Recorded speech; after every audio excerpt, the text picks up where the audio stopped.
Kalau lewat mulut Mm-mm. itu melalui makanan, melalui minuman. Oh. Kalau minuman biasanya airnya tercemar. Jadi air Oke. yang digunakan untuk kita minum dan sikat gigi juga ya. Karena kalau kita sikat gigi kan kadang-kadang suka ada yang ketelen kan.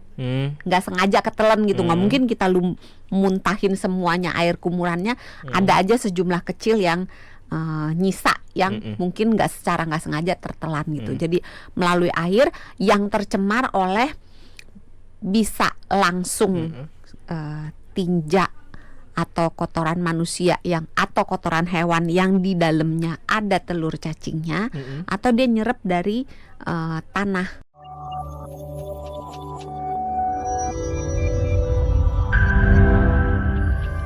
Cacingan ditampilkan, cacingnya banyak banget. Terus juga ada yang menampilkan, saya pernah nonton video ada obat cacingan yang ternyata setelah dites di apa gitu cacingnya keluar. Jadi malah menimbulkan ketakutan jadinya ya dok ya.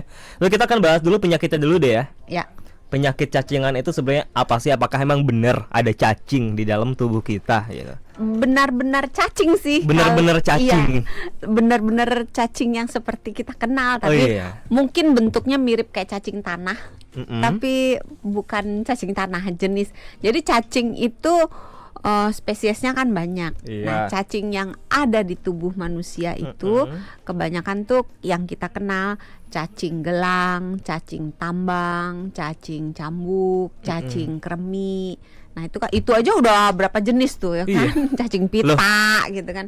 Masing-masing beda-beda. Berarti di tubuh kita tuh banyak dong ada cacing sebenarnya. Banyak, kadang-kadang mereka tetanggaan gitu. Jadi beneran satu orang bisa di dalam tubuhnya ditemukan beberapa jenis cacing. Enggak cuman dia mah kena kremi doang gitu. Enggak gitu, tapi bisa dalam satu orang itu di dalam tubuhnya itu didapati misalnya cacing gelang dan cacing kremi.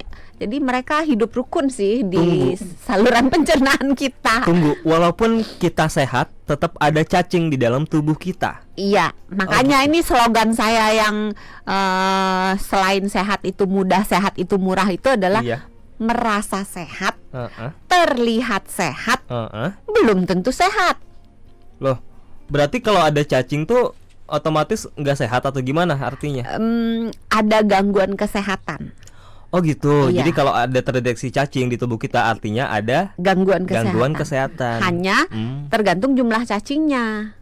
Oh, tapi semua orang itu punya cacing nggak? Termasuk yang nggak ada gangguan kesehatan? Oh nggak selalu. Oh nggak selalu. Artinya orang yang benar-benar sehat itu bisa jadi nggak ada cacing di tubuh mereka. Atau ada cacing mungkin seekor, 2 ekor gitu kan. Terus karena sistem imunitas tubuhnya baik, maka si cacing atau si larva cacing atau si telur cacing yang ikut tertelan itu bisa ditangani, bisa ditanggulangi oleh sistem kekebalan tubuh kita. Saya masih penasaran deh dok.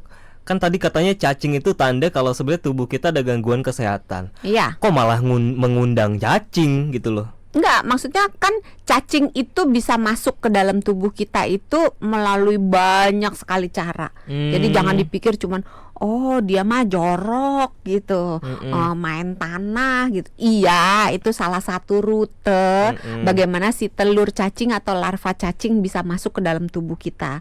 Tapi banyak rute-rute yang lainnya. Oke, rute Blok M Kota. Iya, Tanjung Priuk, yang baru Cawang, dibuka tuh gitu Ancol kan. Blok M. Masih sepi 9B, juga katanya. Jadi beda-beda gitu. Jadi karena cacing itu sebenarnya bisa masuk lewat mana aja. Kalau emang bisa masuk berarti dia tandanya punya gangguan kesehatan. Nggak lewat gitu mana intinya. aja sih. Ada beberapa jalur. Misalnya kalau lewat mulut itu melalui makanan, melalui minuman. Kalau minuman biasanya airnya tercemar. Jadi air yang digunakan untuk kita minum dan sikat gigi juga ya. Karena kalau kita sikat gigi kan kadang-kadang suka ada yang ketelen kan. Nggak sengaja ketelen gitu. Nggak mungkin kita muntahin semuanya air kumurannya. Ada aja sejumlah kecil yang nyisa yang mungkin nggak sengaja tertelan gitu. Jadi melalui air yang tercemar oleh bisa langsung tinja atau kotoran manusia atau kotoran hewan yang di dalamnya ada telur cacingnya, atau dia nyerap dari tanah.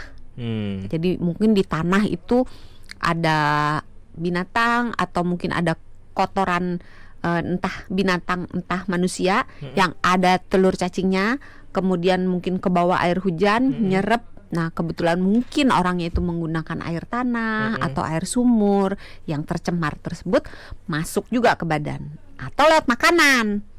Suka makan lalapan nggak? Suka banget.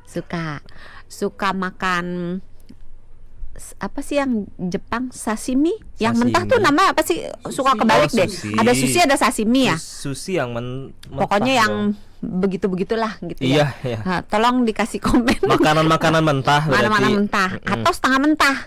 Oke. Nggak cuma mentah. Kalau lalapan kan total mentah. Setengah mentah pun bisa. Oh, kayak gitu. Lotek yang mentah.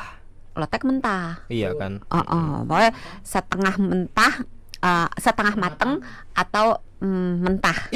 Itu kalau dia tercemar itu bisa telurnya itu masuk ke dalam saluran pencernaan kita. Atau ini yang mungkin tidak disadari, bahwa beberapa telur, terutama telur yang sangat kecil, itu bisa terbang ke bawah angin. Bisa terbang ke bawah angin. Iya. Terus kalau misalnya kita mangap segimana gitu, sih Dok, kecil ya, kita jadi nggak sadar. Ada ya? yang ukurannya sekitar 30 mikron. Aduh, ukurannya aja saya nggak tahu apa lihat, itu. Nggak kelihatan. Kita ngelihat ya? aja tuh kayaknya biasa gitu, nggak kelihatan. Tapi sebenarnya ada. Ibaratnya kayak ini mah mungkin satu butir tanah atau satu. Lebih kecil dari satu butir. Karena gitu? Kalau tanah kan masih kelihatan. Oh gitu. Iya kan?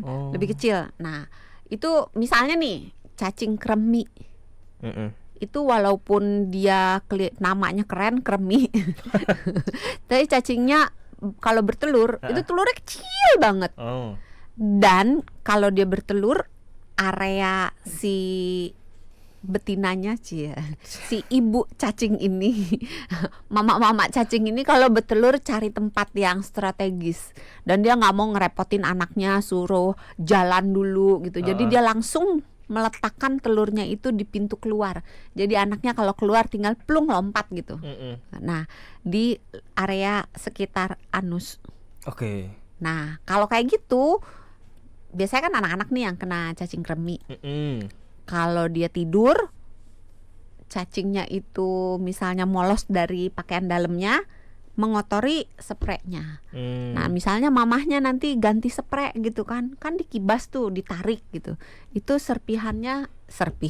Si telur cacingnya itu bisa ke bawah angin, masuk ke dalam mulut si ibu, atau kehirup lewat hidung. Terus dari hidung dia bisa ketelan. Artinya masuknya cacing ke dalam tubuh kita sebenarnya nggak bisa kita hindarin dong ya, karena jumlahnya kan kecil banget dan kita juga mana tahu di situ ada telur cacing. Banyak. Iya kan.